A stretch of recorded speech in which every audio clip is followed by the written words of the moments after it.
Dude, I'm pumped, man. I was like, I can't have magic shit Hey sitting off in the corner of my desk, like not opened. everybody, welcome back to welcome back to the Scattercast podcast where Totally me and my scattered. brother what's that? I said totally scattered. Totally scattered. Yeah, totally scattered.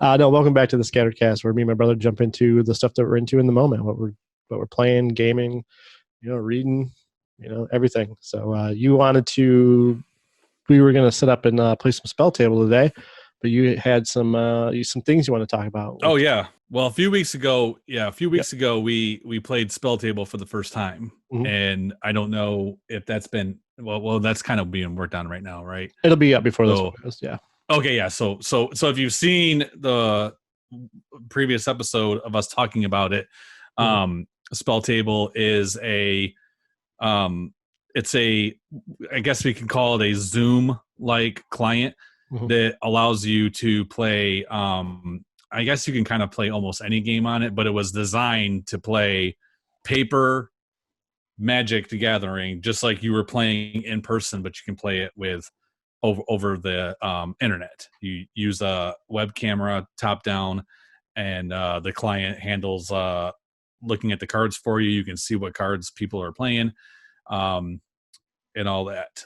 Ironically, it was just purchased not too long ago by Wizards of the Coast, owners of Yeah. Magic. Literally So in the time that we were working on it to yeah, launching it, like they we got a alert. It was like starting on November 25th. If you don't have a Wizards account, you're going to have a Wizards account to yep. use SpellTable. So what that means, I haven't dived into that, but as far as what we've been able to see in the last maybe half hour, 45 minutes, is that nothing has changed.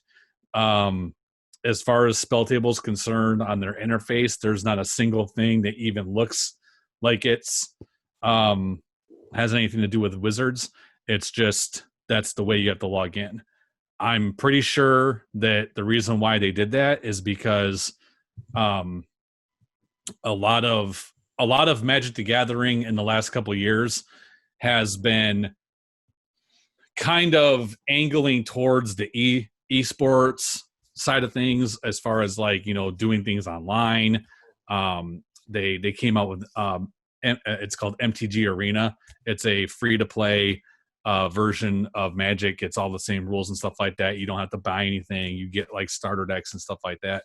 And but they're trying to push themselves into that like kind of esports thing. And so you've already got that, and then obviously 2020 pandemic hits, and everybody's trying to figure out like, well, how are we gonna play Magic together? So everybody that hadn't been playing on SpellTable all of a sudden discovered it, and I'm sure Wizards, being a company that tries to keep their pulse on that things, is like, hey, this could be the way people are going to play Magic for the foreseeable future. So let's Yeah. get in while we can. So I don't know how they're going to monetize it. It's still free to jump into and play, but I'm a little bit worried just because I don't want to see it get to the point where um, like you have to pay Yeah. to use it or pay to play. Yeah. But I think that it's more. So here's my and you don't know a lot about this. I mean, Mhm. I'm not insulting your intelligence, dude. I know. But I know what you meant. Like, like you're kind of stupid, so you won't know this. no, No, I but know what you mean. I know what you mean. like like there's a lot of things that go on behind the scenes when Yeah. it comes to Yeah. selling product like this. So like your local game store, they have different levels Mhm. of like uh it escapes me, but they have different levels of what they can do as far as like selling product. Obviously for them to be able to make money and have this be a viable thing, and also for the consumer for it to be cheap, depending on what that level of the store is, that's what dictates the product that they get and everything else. There's a reason why when you go to almost any big box store, Yeah. you're going to find Magic the Gathering product in there, because obviously somebody like Target, Mhm. Meijer, Walmart, they can move enough units to make it Yeah. viable.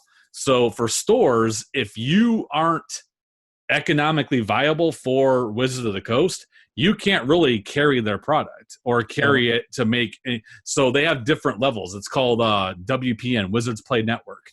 And so one of my favorite game stores that I used to go to, they slowly but surely over time, there was some mismanagement. There was some players that rubbed people the wrong way. There was some weird, sketchy stuff that came on or that was going on. They slowly pushed people away from the store, and eventually it got to the point that for a Friday Night Magic, which is where you go once a week to be able to just play Magic and know that you're going to be able to find, because that's what Magic is like any other game. You have to have people to play. So people would go with F&M. They couldn't even fire off an F&M. So they lost all their, like they used to be like a top level, WPN store, and then they lost all that. So I remember a couple of sets ago, before the pandemic hit, I was going to go do a pre-release, and they're like, dude, we didn't even get pre-release kits. We can't even have one. Oh, wow. So where I'm going with that is that with the pandemic hurting local game stores, I'm hoping that instead of this being a thing that Wizards is like, ooh, we can grab a bunch of money and monetize this SpellTable thing, maybe they can use this for the stores to figure out a way to do in-person tournaments and stuff like that, have that be somehow connected to their WPN and show that they've got interest. I know MTG Arena was doing this thing called F&M at home. It was like, we can't play F&M Magic. Okay. So on MTG Arena, they had these revolving formats. You signed up, you did your thing, you played your games, whatever. It was all free. And then you connected to one of your local stores, and they gave you like MTG, like there were codes for like card sleeves and art, alternate art styles and stuff like that. Totally nothing worth money, because nothing's worth money on them. That's the way MTG Arena. There's like no economy on MTG. There's an economy to it, yeah. So, but I always felt dumb emailing the store being like, here's my picture of me playing F&M, give you my code. I'm like, I don't know if this is doing anything for you. And they're like, no, it is doing stuff for us, because it's showing Magic that we still have people that are connected to the store. So I would like to, like, if they're going to do something with MTG or with the SpellTable thing, I would hope that it's something that's going to go back to the local game stores, because I could give a fuck if Target or Meijer or one of those places couldn't sell Magic cards anymore, because at the end of the day, if Target can't sell Magic cards, they're not going to be hurt. They're still going to be selling dish towels and everything else or whatever. So, but like local game stores, just like everything else, comic book shops, they're kind of interchangeable, because a lot of comic book shops are your local game store when it comes to Magic. A lot of these places have been struggling to stay afloat even before the pandemic started. Oh yeah, and now it's even harder. So even though it's a little bit harder, even though it's a lot, it may be a little bit more money, it's not as convenient if you're not an at-risk person for COVID and you have the time and a little teeny bit more disposable income. I say get out and support those local game stores as much as possible. Like if that new, like, when we went and got this Jumpstart product, we went and supported our local game stores by buying it from there. Yeah. Not from Meijer or Walmart or. Yeah. Cause my Commander deck I got from Target, but the Jumpstart that we used last time, these ones, and that happens because like if I'm at Meijer picking up dog food and I happen to walk by the Magic aisle and I'm like, oh my God, I didn't know this was coming out. I'm not going to go, no, I'm not going to buy a couple packs from here. But if I'm going to continue to make those purchases, or if I'm going out to deliberately make those purchases, I'm going to go and try to support my local games. Yeah. And I picked up some sleeves. If you listen to a couple episodes prior, that I did not have any sleeves. So I just bought clear ones. Because I like the idea of the Jumpstart ones having the original backs to them, and if they might get, plus the whole idea is to combine the two decks. So I'm like, you know what, just do clear, and then they can slide in. You know what I mean? And I started out I started out with you a couple weeks ago, and I had them in these blue sleeves, and then I had found my other. So, and this is before me and you played. I had bought some Jumpstart packs a couple months ago, and I had pre-opened them to see if there was like anything good in them, but then I kept them in. Oh, kept them I like stuck them back in the cellophane, and I found like my couple that I had opened earlier, and so I started sleeving them up in red sleeves, and then I'm like, shit, you don't want to know. I can't mix them together with those blue sleeves, so I went and I de-sleeved an entire 100-card EDH deck that had red sleeves, so I had enough red sleeves to sleeve everything up. So, and that's why I went with the clear, because even if I buy off-brand clear, they're clear. They're clear, yeah. Yeah, I mean, yeah. And I liked like for like the main decks, I like having like a specific. Because I had those pink ones for a while, and then I got some black ones because for that wrestling game that we've played, right. And then I might have like some odds and ends, like leftover sleeves for stuff, but I'm like, I don't know what I can use these for. Well, that's why I went to. That's why I went to Dragon Shield. So I went to Dragon Shield. I use KMC a lot and Ultra Pro because Ultra Pro you can find like at regular box stores. So if you're in a pinch and you're like, God dang, I need like some sleeves. But I went with the Dragon Shields because I was like, I can pick one particular color, and Dragon Shields are going to be around for like ever. Yeah. And I used to sleeve my EDH decks like with different color sleeves. So, and then I would take like an entire long box. And when I say a long box, I'm talking about like it's a long single row. It holds like about 800 cards. Yeah. And with the sleeves, it was like I could put 4 or 5 EDH decks in one long box. Okay. And so I would always buy different colored sleeves because I would put them in there, and it was like, okay, they wouldn't mix together. You could see like red, black, blue, whatever.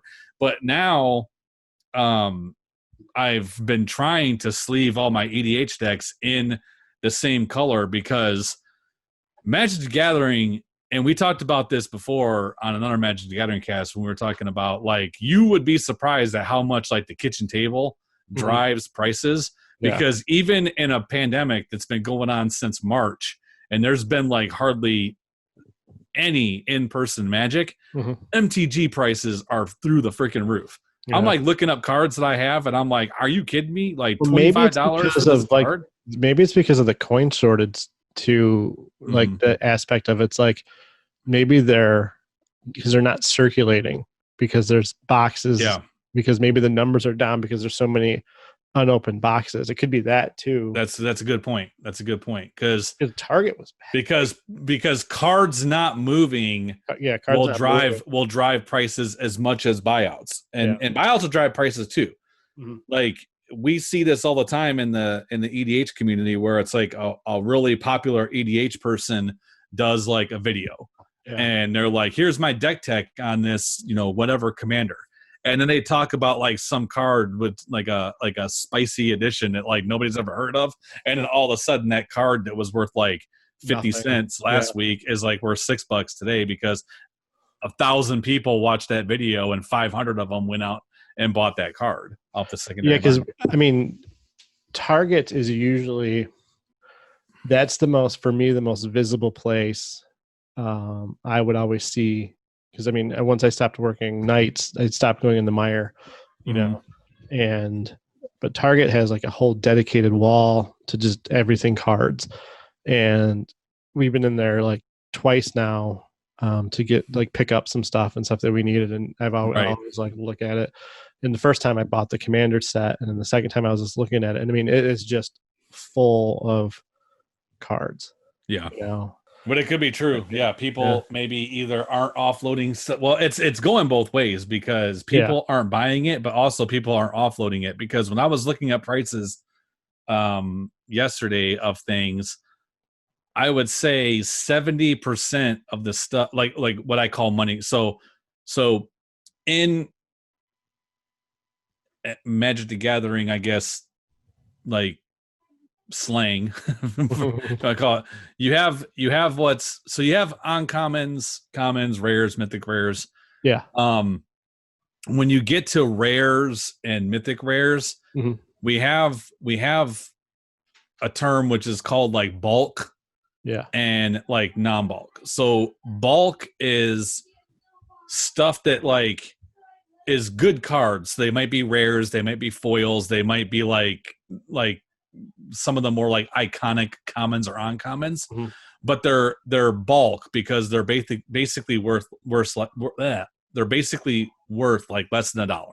Yeah. So anything that's less than $1, we call that bulk. Oh, So okay. we call it bulk rares, bulk mythic, whatever. And then anything that's worth more than $1 for me is something that's worth like putting in a binder or whatever. And then I have like another category which I call money cards, which is basically anything that's worth $5 or more. And I was sitting there looking up like cards last night, and I'm like, what the hell? Are you kidding me? Yeah. Like $27, $15. Like, when did this happen? But a lot of the cards that were that price all said sold out or like no stock at the store that I was looking at. So Card Kingdom, cardkingdom.com. If anybody wants, that's the store I like to go to. They have super fast shipping and cool. And I like selling to them because they will do store credit or they will just give you like flat out PayPal. Like once they grade your cards, they'll just send you money right to your PayPal account. Oh, that's cool. Yeah, that's how I'm able to have the collection I have because I pretty much let it pay for itself. Yeah. So there is some disposable income. Like I have to go buy physical product a lot with real money. But when it comes to like, making updates to my cube or, getting new cards for an EDH deck or whatever, I'll buy singles from Card Kingdom and I'll just use my store credit to buy those singles. Okay. Instead of like, yeah. So, and it's pretty cool because you get like a 25 or 30% bonus for store credit than cash. So if they say they're going to give you like $10 cash for a card, they'll give you 30% on that $10 for store credit. So I usually split it. Like I know one like last year I sold $900 to them. Wow. And I kept I took $700 in PayPal and left $200 in store credit. So nice. Yeah. Yep. So that's awesome. Yeah.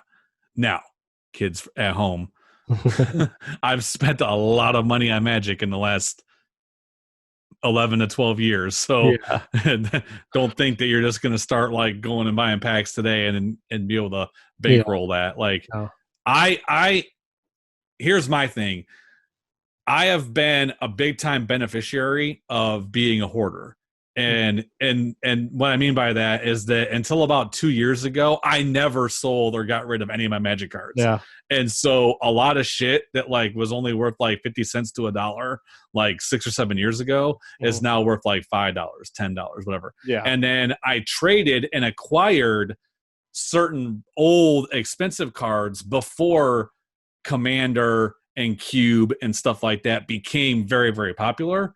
And so even though they were expensive back then by thinking of like $30 to $40 expensive, those $30 to $40 cards 6 or 7 years ago are literally like $400 cards today.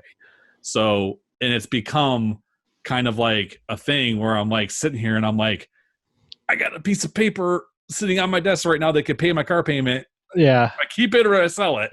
Yeah. And so I don't know. Like, I don't like some of the stuff. I'm like, if it's reprint viable, like if it's something that's obviously probably going to get reprinted, or if you're looking on like Scryfall or something like that, and you're seeing that this card that's worth $16 has had like 4 printings already, it's probably going to come out again in a year or so in another Commander product or another whatever. I'm like, get rid of that shit, dude. Just do it because eventually they're going to reprint it into oblivion. But speaking of which, and this is kind of like the last thing I had to say before we jumped into SpellTable, is that Jumpstart, is that how I found out about some of this stuff is oops, I just lost you because I clicked on the thing. So there's literally if I don't know if you can pull it up or if you want to do it up later, but you can go to I'm laughing because it sounds so silly, but it's true.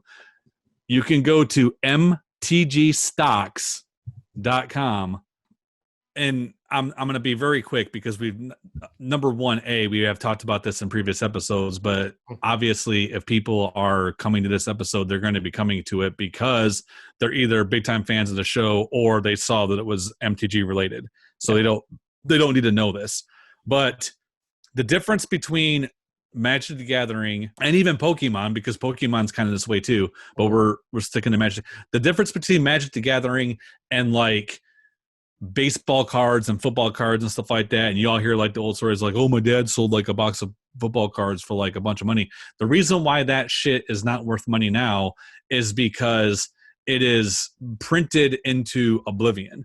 When they make a new 2020 Topps football whatever set, they have like unlimited printing of it, and then they may have like some chase cards or whatever, but those cards have to be worth money to certain people. So like if you're a big time Barry Sanders fan and there's like some throwback Barry Sanders card, obviously you might buy that off of eBay for like $40 because you like Barry Sanders. The reason why Magic the Gathering cards fluctuate up and down so much is because it is literally an unregulated stock market, because it's a game and the cards themselves represent over 12,000 different interchangeable pieces of this game. And it's a game that people play at home every day. Like people don't play with football, baseball, basketball cards. They collect them because it's got their favorite player or favorite team. Yeah. People actually play this game, and in order to play this game, you have to have the card to play it. So if you are at home and you're watching a YouTube video and you're like, oh my God, this guy just made this like awesome deck with, Jace the Mind Sculptor in it or whatever, and then everybody goes out and starts buying Jace the Mind Sculptors, obviously that card's going to be $100 card or whatever. And it's a game that's got different rarities too. So there's mythic rares, uncommons, commons. So, and what that means is that's like the rate at which you're going to find those in a pack. Okay. So, but on this MTG stocks right here, this is literally real-time Magic pricing. And this takes everything. Like there's different places you can go and buy and sell your Magic cards. The thing that's interesting to me is I like going over here to sets, and then you can go to certain like specific sets. So I'm going to go to Jumpstart right here. And then at the top here where it says market, and I already have it flipped to that. Okay. It's showing the cards listed by market value. So highest to lowest. So right now, Allosaurus Shepherd, which is a 1/1 creature for 1 green mana. It is a mythic rare, so it's hard to get. Mm-hmm. Can't be countered. Green spells you control can't be countered, and then you can pay 6 mana and pump all your elves into 5/5 creatures. So reason this is probably $76 is because elf ball, or like mono green elves, whatever, that's a deck in Legacy. Mm-hmm. And Legacy is like a power format. That's like your big ball or your big wallet format that Magic players play. And so I guarantee that this card is probably a auto include in that elf deck, because it not only makes all of your elves not be able to be countered by counter magic, but you can pay 6 mana and you can pump all your elves to 5/5. So, oh wow, pretty sweet. Next after that's the one I told you about. I'm not gonna go through all these. I'm just going through these first two. Next after that is the unicorn. Oh, okay. So the 4 mana 4/4 unicorn, legendary creature unicorn. This is right here is casual players driving prices of cards. So they've been printing horses and unicorns for years in Magic, but the casual crowd, until this set came out, has not had the legendary unicorn to be your commander, your general for EDH. Okay. So I think that's what's I can't see this being a format breaking card in constructed formats, but in casual EDH and stuff like that, people want to get their hands on this unicorn. And on top of that, you got to remember too that this is a weird set. This is not Jumpstart's not something that's going to be printed a bunch of times and stuff like that. It's a very unique it's a thing. Yeah, it's a special set. The packs are already more expensive. They're about $7 a pop instead of $4. So you just have less people buying them, less people opening them. There's not as much room for the variants and stuff like that. So it's not like your regular sets where you can buy a box of 36 packs and have a good shot at getting something like this. So, but that's it. So yeah, I just wanted to make everybody aware of the MTGstocks.com. It's a great thing. I like it because when I buy like a bunch of a particular set, so like if I get a box or I get a bundle, I like going here because it I can sort by rarity and I can see like, hey, is there any commons or uncommons that are worth more than you would think? Yeah, it's like 50 cents to $1 for a common or uncommon is or even more. Like if you start getting commons or uncommons that are worth more than $1, that tells you something. Yeah, that's being used in a lot of decks, or it's kind of special. So cool. So that's about it. I've just been updating my collection. I'm into I'm trying to put together so there's this format I found out about not too long ago. It's called Battle Box. Okay. So it's kind of like Cube, All right. where Cube is you curate a collection of cards that are meant to be drafted with your friends, and you make 15 card packs. Yep. Yeah. But Battle Box is it's basically called a pile. So a pile of cards, and it's a shared deck between you and the person you play with. And everybody starts out. So like both players start out with the same 10 lands in the exile zone. So you have 5 basic lands, and then you have 5 of the come into play tapped dual lands that do like and stuff like that. And each turn you can play one of those lands from exile, and then you draw one card from that big pile of cards. So it's just a big, gigantic mess of cards that you've curated together. But the thing I love about it is that there's no flooding, so you're not sitting there with like a bunch of mana and then like nothing that you can spend it on, or there's no mana screw because you're not sitting there with like a 5 mana card in your hand and you're like, I don't have access to lands. I've got a hand that's got 7 freaking spells in it and no lands to cast it. You always have access to your lands. So nice. It's pretty cool. I just have no idea how to, like, I have a good idea of like what cards are good for Cube and stuff like that, but I'm like, I don't know how to build a 400 like a 400 plus cards box. So I think that what I'm going to do is literally, because you use out, it's like anything else. It's like your big dumb dinosaur deck, or Finks, all flying walls or whatever. A EDH deck that I build because I open up a cool legendary creature or whatever. It's, you learn by playing those decks. So you obviously learned that, like, hey, your stupid big dumb flying walls thing is probably too powerful. Knock that shit off. Like, let's like just or you thought like, oh man, putting all these dinosaurs together in a deck is gonna be like awesome. I'm gonna be able to like crush face with like 6 6s and 7 7s, and then you learn like really quick. You're like, oh fuck, I gotta put I got no mana extra things. I got no mana to cast these big dumb things.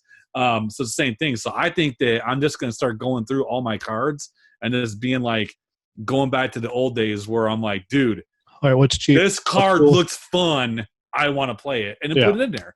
And then when people play it, they're going to be like, dude, this card's too overpowered. This card's too weak. In this kind of format, like a shared library and stuff like that, this card doesn't make since. Like one of the things is like Zendikar Rising, the newest, well, not newest because Commander, but technically the newest set, Zendikar Rising. It's based around landfall. Battle Box probably isn't the format for landfall mechanics because yes, even though you have a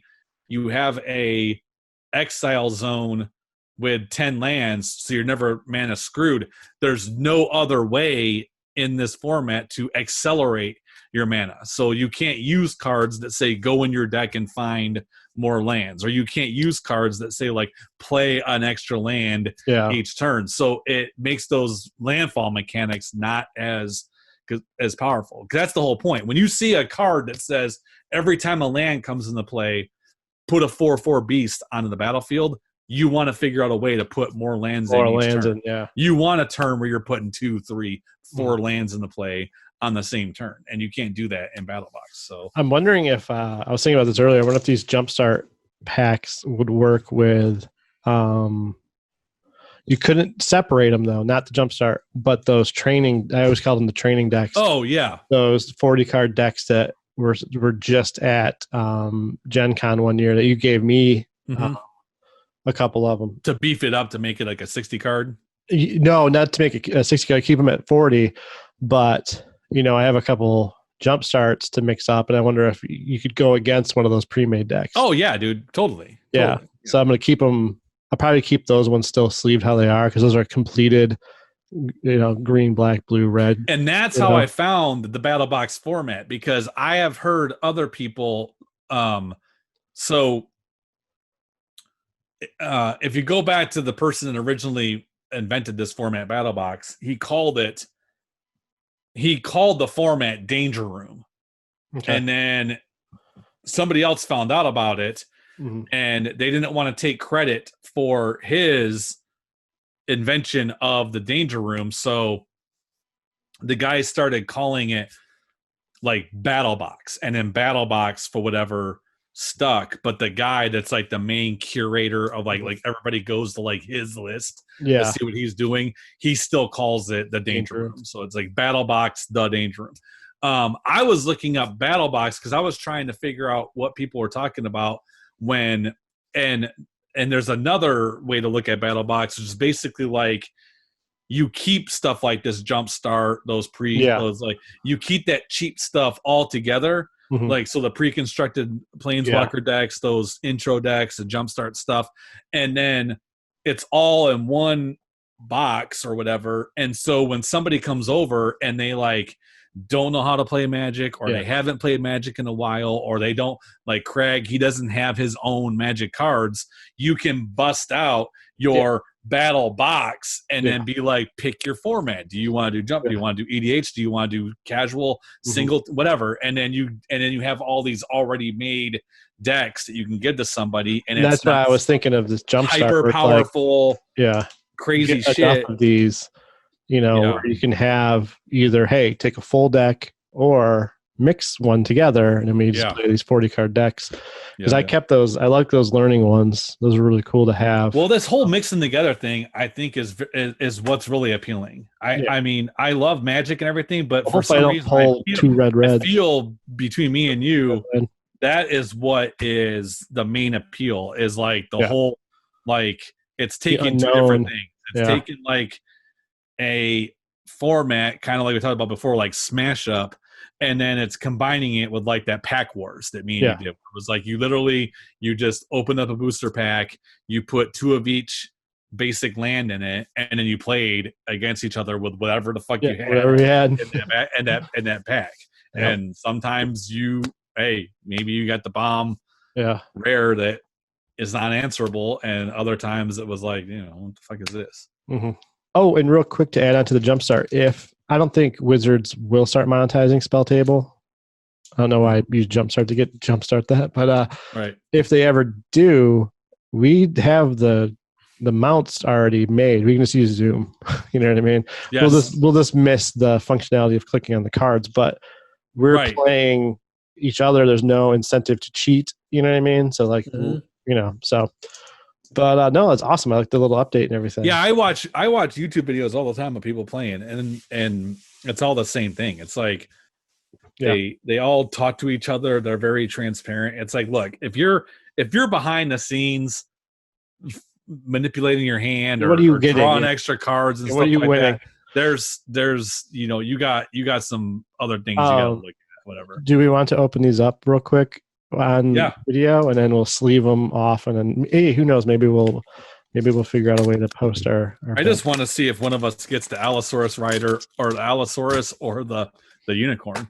All right, because those are like the two big butt mythic rares. That would be a good finisher for this. I'm like, I can't believe I got dinosaurs last time we played, and that card is Allosaurus Rider. It's probably in the dinosaur deck. Well, it's funny for people who didn't know, when we played last time, both of my decks were red. So it was crazy. Oh, yeah. Like, it's hard. Yeah, mine was easy because I had a white deck and a green deck. Ooh. So I'm not going to open it just yet, but I got minions. So I got Above the Clouds is my first one. All right. So it's probably blue. So should I open this to see what color it is? Yeah. Yeah. I'm opening mine. All right. Oh, speaking of Jumpstart / EDH Finance, one of the ones I opened up on my own a while back, and then just stuck back into the thing. Mm-hmm. Apparently, you can randomly. So pay attention to this when you get to your basic lands. You can randomly get a basic land that's like different than the other ones. I got a swamp that is written in the Phyrexian language, which is it's MTG lore. Okay. That fucking basic land swamp is worth $17. Really? Yeah, because it's written in because I was gonna buy more for my cube minions. All right. Minions is black. Minions is black. Above the Clouds is blue. So you figured. All right, sweet. So I got minions. Now watch this be minions. Now I have to play it with it. So. Yep. That's the rules. All right, so this. So basically, this is. So what colors are we looking for the money ones? White and green. White and green. Ooh, green.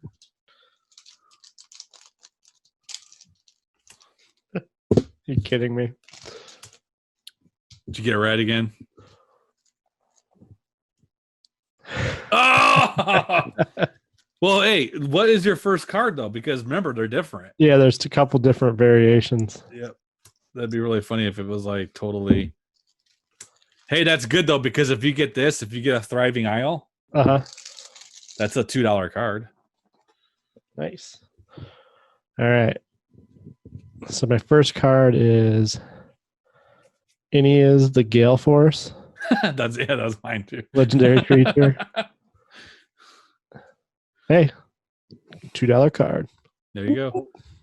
Did you get a Wall of Runes, a Capture Spear, a Rookie Mistake? Yeah, probably the same deck. Yeah. Hey, it'll be interesting to see which blue works out. Well, one thing I didn't do, I didn't sleeve these. I kept these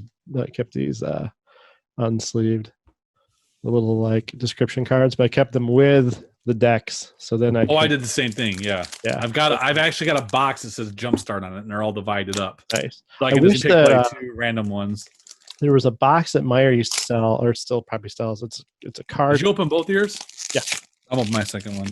It's a card collecting box. Ooh. And it was divided up really cool. We actually use it for our Carcassonne game, but it will only let you put cards that are not sleeved in it. What'd you get? Feathered Friends. Ooh. All right. Could be another